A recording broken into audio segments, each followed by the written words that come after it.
Yo, what's going on, my beautiful souls, my beautiful peoples? Of course, I'm back again with another video for you guys, and I actually have a whole list of things, that I want to talk about today, and that I'm kind of want to, just give y'all some game on. Recently, I've been running into a lot of women who seem to be in their healing phase of life, right? Where they understand shit is effed up, and they're trying to work past it, but they're kind of just stuck in that healing process because a lot of times when people are in these healing processes or, there's certain parts of their healing journey, they're stuck in their old ways. And being stuck in your old ways is what's going to, in other words, cause those things to keep happening. And it's going to prolong that healing journey. So in this video, I have a whole list, right, about like 14 different things that I think you guys should keep in mind and implement, etc. And I think it would help. Number one, let go of all that past baggage from your lovers. Like, when you start just having sex with a whole bunch of people and you start just intertwining with a whole bunch of things, they leave a piece of themselves in you. And my women have to be very careful of this because there's a spiritual warfare happening against you guys' womb. When men know that you guys are pure, when you guys have a certain energy around you, a low vibrational man will come into that scenario and he will touch your womb. He will give you a child. Having a child by a low vibrational man is one of the quickest ways to F up your energy. It happens on both sides, but man, there's been instances where I've looked at a woman after she's been touched by a low frequency man and she's then lost her spark. Her skin's not glowing the same way. It's all in her eyes. Like, these things are you can physically see energy on people. So when you're allowing people to come into your space and attack your womb, attack your purity, when it's time for you to get into a new relationship, it's going to be difficult as hell because you're holding all that past stuff. You don't know if you can trust your new dude. You don't know if he's lying. You don't know if you're the problem. You don't know anything, right? Because you're judging your current circumstance based upon what that last nigga did, and that's gonna fuck you up every single time. Which really ties into the second thing, man. Your woman is always going to be a reflection of you, my boy. There's no way in hell that you're going to be impregnated, like literally putting your energy into her life, and she's not going to mimic what you have going on internally. Vice versa, if you're messing with an insecure man, if you're dealing with a messy man, if you're dealing with a man who isn't responsible, who doesn't know how to communicate, and all these other type of things, you're going to start seeing those traits manifest in your own life. Next thing you know, you're gonna have emotions that you don't know how to articulate, not because you don't know the words to do it, but because you're not in the environment to do so. So you gonna raise that guard up. The man that you're with and the woman that you're with is going to have a direct influence on what you do in your life. Who are you letting influence you? You spending all day with this man, spending all day with this chick. They are the ones that's influencing you the most. So I would hope whoever you're attaching yourself to is a positive influence, because if not, you're gonna fuck your life up chasing after a chick or a dude. Don't do that. Damn, I started getting spicy quick. Yeah, I think I want to take my glasses off for the rest of this. You feel me? Damn, but that's gonna make it hard for me to read my notes. I probably should have wore contacts or something. Now, the next thing, stop pouring your emotions out to men who are emotionally immature. They're little boys inside, and you're wondering why it's hard for you to have certain conversations. You're wondering why it's hard for them to take accountability. You're wondering why you're getting put in instances where it seems like every single effing time they're the victim and you're doing something wrong. That's because you haven't found an actual man. You see, a man knows how to regulate his own emotions, knows how to regulate what he's going through. So when adversities and his woman approaches him trying to, conflict resolve, have healthy conversations, we don't run from it. We listen to it and we address it because we have addressed that emotion within ourselves. The reason why a lot of y'all are down bad and you feel like you're just losing it is because you're trying to give too much to little ass boys. You can be a grown ass man and a little ass boy inside. Your inner growth, your emotional maturity has nothing to do with your age, how much money you have, or anything else like that. Yet that seems to be what all of us men are focused on, and it's causing the ladies to end up in some effed up situations, because now there's this criteria that the only thing you have to do to be a man is provide and protect. Okay, well, there's levels to providing. Can we start providing more emotional security, more emotional intelligence, more emotional leadership inside of our relationships so we don't keep getting our fucking hearts broke? That's the difference. Little boy energy, man energy. Differentiate the two. I'm cooking. All right, now I think that this one is like a granite. Like it should be like common sense. One of the best things you can ever do for your woman is keep your damn word. Do you know how many men have approached them with the word, especially with the words like forever, I love you, all this other type of shit, bro? That is damaging. Especially with, granted, everybody goes through heartbreak and all this other type of stuff, but a lot of things could be avoided if we stopped telling half-ass lies or, like cute promises. If you're going to do something, if you're going to, uphold a certain standard, if you're going to be a pillar in her life, show her that through your actions, show her that through your consistency. Nigga, if you said you was going to go pick up the kids at a certain time, go pick up them damn kids. You feel me? Don't be like 30 minutes late and wait till she has to come to you. And no, keep your word. And if you were gonna be late, okay, double back, send her a text, inform her. You get what I'm saying? They're asking for simple shit. I'm telling you, you can separate yourself from so many men that's your quote unquote competition by just doing what you said you was gonna do. By moving from integrity, not needing her to tell you to do the shit that you know you need to be doing. It's so simple. Now, okay, like, look, I understand, right? People have to grow. People do, people are on their own things, right? But I also want you guys to remember that love is going to require so much patience. You're literally living life with somebody. You can tell somebody something. You can like be on that healing tip. You can be doing all of that. If it's not time for them to wake the fuck up, they're not going to wake the fuck up. And if you don't love them, you're going to dip out before they wake up. But if it was somebody that was actually meant to be in your life and it was somebody who needed to hear or needed to be a part of your energy and part of your trajectory and you love them properly, man, you might see the results of the seeds that you planted 5 years ago start showing in the present moment. Too many of us want our relationships to grow and show progress overnight when that's not how this shit works. It takes time.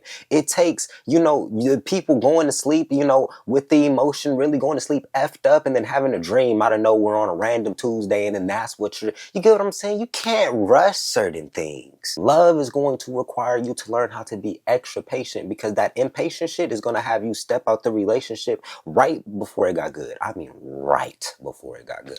Oh, and I like this one. These are all brainstormed from me too. I don't copyright. What's the word? I think that's what it is. Ugh. See, look, from my experience, heartbreak is one of the best things that could possibly happen to you, man. When I was fucked up like that, when my emotions was really just OD, I had to fix it. You ever had something where it's like, I can't sit in this. I can't sit in this pain. I can't sit here and worry about this. I have to do something. Bro, that's like getting your leg. Heartbreak feels like getting a limb cut off by like you purposely cut it off and then sitting there and not going to the doctor. You get what I'm saying? Eventually you're going to be like, well, F this. I need this fixed. Where's the closest hospital? That's what I felt like with my emotions. And the moment I started to look at it, I was like, well, why am I feeling like this? What did I do? What can I do to not feel like this? It started changing so much shit in my life. When I tell you, I started losing friends, family started acting funny. I started losing jobs. I started losing girls. Like y'all, I lost everything from the heartbreak. But on the process of me losing everything, bro, the bounce back was out of this world. I lost everything to gain everything. I had to get rid of all the negative ideologies. I had to let go of all the negative perspectives that was holding me back. I had to stop thinking like an asshole for once and actually start moving out of love. And moving out of love switched my whole life around. Next thing you know, blessings started coming, opportunities started coming, alignment started happening, new and better love started popping up into my life, all because I had the epiphany. Oh damn, I probably need to let go.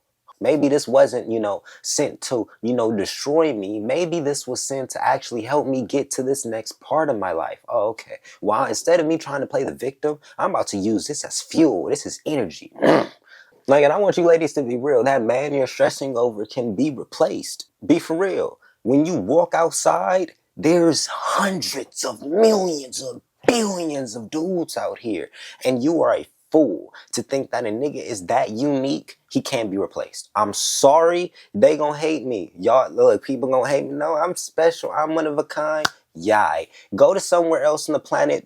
There's somebody who talks like you, dressed like you, knows what you know, whatever the fuck may be. They're just a different person. But the experience and the The over, you get what I'm saying? The aura doesn't really get that much fucking unique. You can be found somewhere else. That man can be found somewhere else. Do not let that man or woman sit there and gaslight you to the point where you think you're stuck, that you can't do no better. You can get, if it really came down to it, if you really want it that bad, you can go to somebody else who, like, you get what I'm saying? Like you can do the same thing with somebody else, because there is somebody who's just like that. But if you want to be better, then you can probably step away from the bullshit and then go towards the people who are actually better, more aligned to what you're going after. And like I say in my other videos, you're not going to attract that man that's actually meant for you if you're not aligned. If you're out here moving like a dickhead, if you're out here just cheating on people and doing crazy stuff, that's what's going to manifest into your life. Period. That also makes me think, why do you women think that friends with benefits fucking works? No, bro, friends with benefits is a one-sided relationship, whether you realize it or not. You're giving everything. Once you gave your room up, you didn't damn near gave it all. You're cooking for them, you're talking to them, your emotions are involved. With men, we can invest in that space, and you're still only getting about like 15% of us, because our emotions never got involved in the interaction. You guys don't have that ability. Friends with benefits will always fail. You want to know why? Because either one of two things is going to happen. One of you guys are going to catch emotions and feelings, which means somebody's going to have to, have that tough conversation and ask for more, which I hope that they're willing to. Or somebody's going to end up getting in a relationship and you're going to have to cut the friends with benefits off anyways. So it turns into that situation where it's like, if you're going to be friends with benefits with somebody, I hope you realize it's either going to end in A, a relationship, or B, no contact. There is no such thing as just being friends with somebody that you have sex with, unless you're going to be a sneaky lying asshole. And I don't condone it. 2 more takes, 2 more topics. Okay, no. For real. I need my glasses now because I'm trying to buy. I don't know what. Okay, now this right here is very interesting. Why do you women not like building alongside men? Why do y'all keep waiting for them to get to finished products? People be like, the struggle love isn't cool. The highest, divorce rate and all because finance, all this like belligerent crazy shit. You want to know what's like out of this world? A lot of you guys don't have shit. Let's be honest. A lot of people don't have anything. I'm talking about the bare necessity. Nigga, okay, you have a car, you have a roof over your head, it's other type of shit. That's the bare necessities. Nobody's actually built no real wealth. Nobody's actually did nothing like that. And the few that have, they've either got there and then didn't want a relationship in the first place, or, because it was like, damn, I had to get this in order for me to get me in a relationship, or they wife the one that was there from the beginning. It's very simple. Men are simple creatures. We're simple. We're always moving forward. We're always trying to progress. Some men try to progress in illegal and stupid ways, but he's still trying to progress. If you stand by him and support that progression, he may just be the best drug dealer on the planet. But no, y'all don't like to sit there. Y'all not gonna bag it up for him. Y'all not gonna do none of that. That's the problem. Y'all try to jump between man to man, hoping that one is eventually gonna give you what you want. Like, no, stay where you're at. Figure it out. Make it work. You say you love them, right? Y'all be blowing my mind, man. But I think that's the perfect thing. I actually want to end this video off with karma. What you do will always come back to you. You can't cheat on your girl and think that she not gonna cheat on you. She don't even have to find out, my nigga. I'm telling you from personal experience. Karma will eat your ass up, even if you don't get caught for what you're doing. So it's always best to treat people with respect, integrity, and tell the damn truth, bro. You don't want to lose a good woman because you think you're keeping it player, but her intuition then ran the play on your ass a couple weeks ago. Nigga, she just waiting for you to slip up and show the slightest of sign. And then when you make that little slip up and everything just blows up in the wind, you think that it was like, oh, where all of this come from? No. God was keeping score. God knew exactly what you was doing. Oh, you was about to get it right back, buddy. Simple. But with that being said, my beautiful peoples, my beautiful souls, that is all the notes I've had, I just brainstormed last night. And I really hope y'all enjoyed it. I really hope I said some things that y'all could use and that, really makes y'all think. That's the end all be all, right? Because I can't do the healing for you. Nobody can do the healing for you. None of that. But we can make you think. We can give you the information for you to make the decisions to want to better yourself. And if you better yourself, then we all win. You feel me? We're all raising the frequency. You feel me? One person at a time. So with that being said, I love y'all, love y'all, love y'all. Oh, before I end the video too, this is merch. This is my papa's merch. Yeah, Watts Profits, whatever the case may be. And I also have my books down in the description, Message to South Central, and my guided healing meditation, you know, just my diary. It's kind of like a diary entry, but from the perspective of healing. And I think y'all should check it out because I got a lot of game in there, especially for my lovers, you feel me? So with that being said, I love y'all, love y'all, love y'all. I'm gonna see y'all in the next video. Peace.